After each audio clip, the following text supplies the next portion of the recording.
You're going through identity loss, and your mind is running 100 miles an hour, trying to find a solution, trying to find some rhyme or reason as to what is going on, why this is happening. And even if you have an impression or an idea as to why this is happening, you have no idea how to quiet the mind, and you're feeling this just get way too chaotic. On top of that, you are naturally the more introverted type. So you enjoy the realm of your inner world and your own mind, your own imagination, but it is somewhat you feel gone against you and is causing this level of anxiety, this stress that also comes with identity loss because perhaps you are going through a divorce. Maybe you've been divorced already. Now you're navigating that post experience. Maybe you're going through a career change, business change, a transition of age, leaving your 20s heading into your 30s, leaving your 30s going into your 40s. Whatever that is, the way we're going to actually solve this issue and actually allow you to find your solution from within is we need to quiet down the mind and ask the right questions. And so today I'm going to pass on to you a sequence that I've done for myself to quiet my mind down during my period of identity loss in order for my soul to actually give me the answer that I'm looking for. And in order to do that, we need to know how to quiet everything, get things to be focused, calm, and relaxed. If you are a new viewer to the channel, welcome. So happy to have you here. If you're a returning viewer, welcome back. My name is Estevan, and I help guide and mentor individuals who are going through identity loss to move towards a life of ego-soul integration that's going to bring peace to your heart and purpose into your life. I got my notes right here, so let's get right into it. If you want to begin the process of calming down the mind, we need to enter a state that's called, I often call it, the observer state. It is the ability to see your actions without actually being connected to it and being intertwined with it. You can actually separate and see what's going on, which is going to calm the brain down and actually allow you to make a rational decision in that moment. I found for myself that when I just tried to observe it, it worked very well. But for me, questions are the way I can really begin this process and light up that curiosity. And so the question I ask myself often, and this, you don't have to do this, by the way, during peak stress. So if you're going through insane turbulence, if you haven't practiced this particular muscle of observing, it's not really going to work in the moment. We're going to have to build up the reps before we can actually tackle a more high-stress environment, high-stress situation. The question you want to ask yourself throughout your day, doing mundane tasks, what am I up to? What is it I'm doing right now? What is my objective? While I'm doing this. When you ask yourself that question, you can actually stop. And again, because it's not a high-stress environment, let's say you're cooking dinner. If you ask, what are you up to right now? Well, I'm up to making food and prepping my meals. Oh, well, why are you prepping your meals? Well, I got to make sure I'm ready for tomorrow. I like to, start my day fresh, start my day without the worry that I have to make something all over again. I like to just keep myself organized. This may seem at first like, well, what's the point of it? Or it may seem like you're trying to interrogate yourself. And it's very important. You're not in an interrogative state. You're in a curious state. You're wondering, what is it that you're planning on doing here? What are your motivations? And you're asking because you care. It's you, right? So you want to know what it is that you're planning on doing and what it is that you're experiencing, what it is that you're feeling. And so when you exercise this muscle during the mundane, during the day-to-day activity, it's something you're building what I call micro to macro. It's the small changes that are going to compound to big changes. And so this muscle, at first, the observer muscle, is actually going to be quite weak if we haven't practiced it very much. And so as you start to practice doing it throughout whatever it is you're doing in your day, that muscle gets stronger and stronger, and you will find it actually comes into play when your stress levels get higher and higher. It's just like anything. It's like when you lift weights, you can't go right away to the 100-pound dumbbell and start curling it. It's just not going to happen if you've never lifted weights before. No matter how much you mantra yourself, no matter how much you breathe, it's not going to do anything. You have to start with the lowest weight that you can lift, that you can manage, and slowly work your way upward. It's the exact same thing with the observer state. And I want you to honestly to approach all this soul ego integration practice, finding peace and purpose as the same thing. It's slowly building your way up until one day you'll get that revelation hit, that whole big whammy that tells you, this is what I need to do with my life. So once you head into the observer state, a couple things you want to start doing is practice your inhales. Don't overthink it. Don't overcomplicate it. I just tell the same thing to my clients every time. 5 seconds in, 5 seconds out. 5 seconds in, 5 seconds out. Don't overthink it. The objective of breathing is just to slowly calm the brain, bring that chaos back into a controlled center. And this way you can actually quiet down the brain activity to actually see what it is you're doing. Don't overthink it. And there's multiple ways you can do breath work. I find for me, the 5 in, 5 out does wonders. And unless you're doing other things for particular reasons, maybe sport activities, breath can change. But for this practice, 5 in, 5 out. Now, the next thing you want to start practicing is dialoguing with yourself. Now, this is when you are in a higher stress environment. So when your brain is started running 100 miles an hour, and you're trying to find a solution, find all the answers that you can in that moment, which, by the way, you'll find that is the snowball effect. You start to overthink, and because you start to overthink, you can't really find the solution. And so because you can't find the solution, you feel angry, stressed, and shameful and guilty. And because of that, now you get those whammy of emotions, which all compound and start activating the complexes in your unconscious.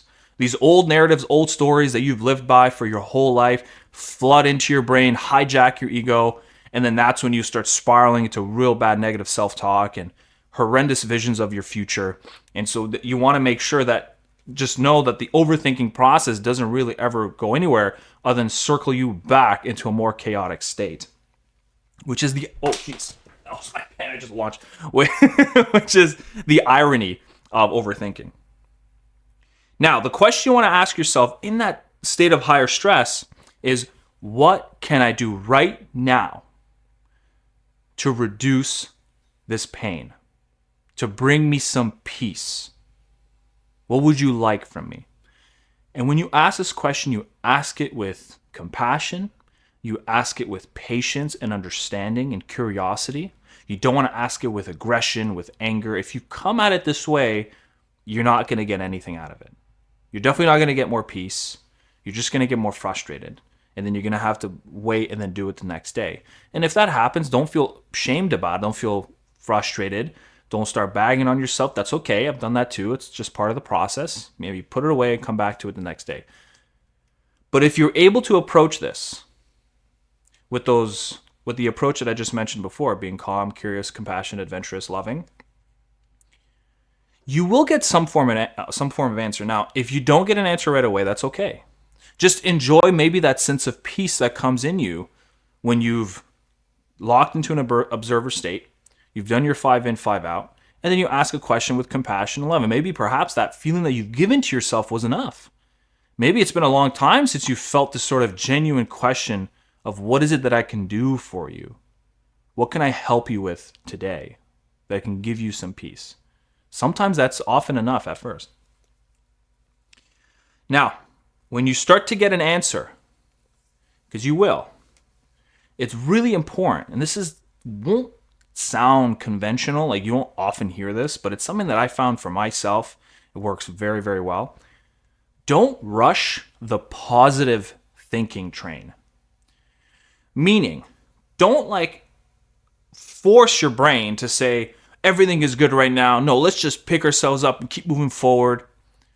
I know how that sounds, but when you rush that and you force it in, you are, in a sense, giving that part of your your unconscious, the shadow realm, the part of you that is the undesired, the rejected, or the unlived life, the parts of you wish you could be more of, but you don't think you are.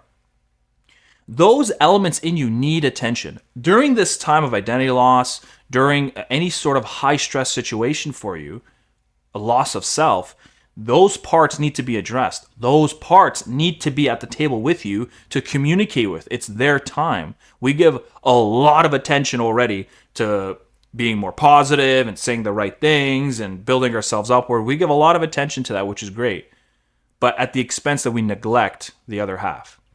And so when you force this very strong, high positive energy, what's going to happen is you are actually going to cause a disturbance in the shadow within you.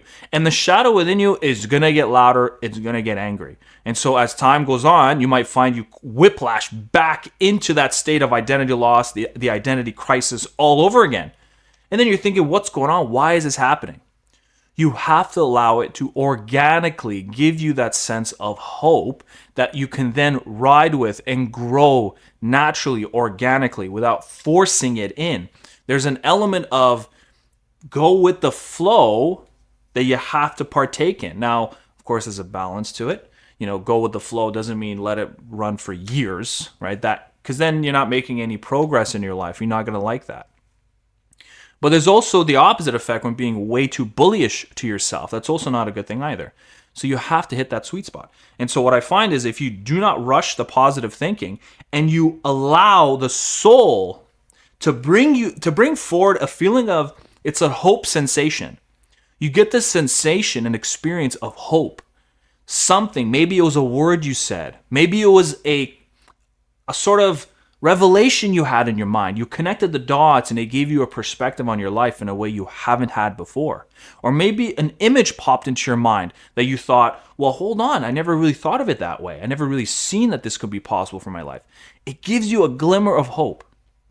When you get that glimmer of hope, now comes the time to quiet down, go back to the breathing, and focus and concentrate on that feeling. Nurture that.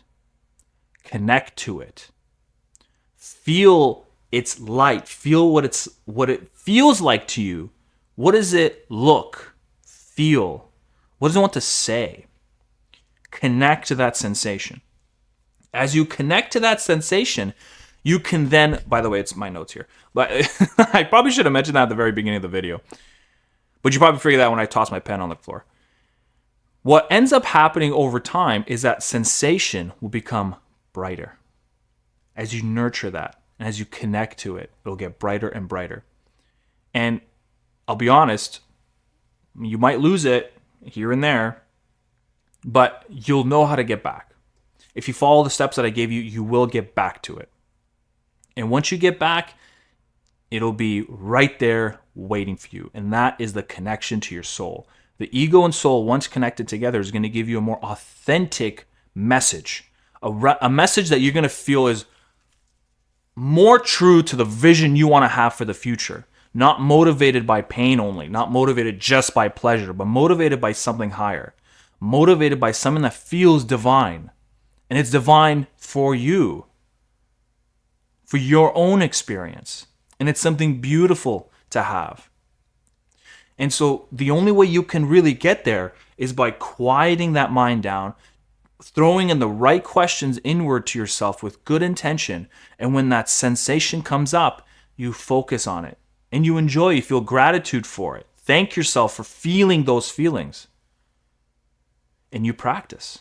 And you practice and you practice. And I know, this is one of the things about what I do is I tell people all the time, there is no promise I can make you that's going to give you your sense of identity. Boom, right away. Follow these steps and you're good to go. If I had it, I wish I would give it, honestly. But the reality of these sort of practices is it's the small steps. It really is something small you have to do every single day that will, over time, stack on top of each other to then one moment you're going to go, I know what I have to do. I understand what I need to do. Don't put a timeline on it. I find just practice, stay consistent, and the answer will come to you. I hope this resonated. I hope this gives you something to look forward to now, to practice. And if you want to go deeper into my community, you want to be a part of it outside of just YouTube, you can click that button below, sign up to my newsletter. And when you sign up to my newsletter, I'm actually going to be sending you my 3-step identity rebuilding guide. it's a toolkit that you can use to navigate through this process. It has many practices in there that I've done for myself. It's quite long. It's like 18 pages long. I really give you as much information as possible. I really don't hold anything back. So go ahead and click that button below, download my guide. And again, I want to thank you very much for watching this video. And for my subscribers, those of you that are probably still watching this, the rest probably dropped off at this point. I'm very grateful for your commitment. I'm very grateful for your viewership and liking the videos, sharing the videos, commenting below. It really is something I'm very grateful for, and which is why I study and upload content every single day as much as I can. I know some days it's a hit or miss. Some days I get fried mentally. Some days I feel very inspired. But I want you to see me for what I am. Some days I'm on point. Some days I'm not on point. Some days I'll prepare and present it and it won't come off right. Some days I won't prepare and it comes off perfect. And I just want you to see me be human. And this is always a wrestling match I have with my mind between just presenting myself as is versus heavily prepping, editing the videos, and making it look as polished as possible. It's a real battle that I'm doing. I'm really hoping that you're enjoying the videos and the content and the direction, and hopefully it's making some level of impact in your life. Thank you very much, and I will see you on the next video.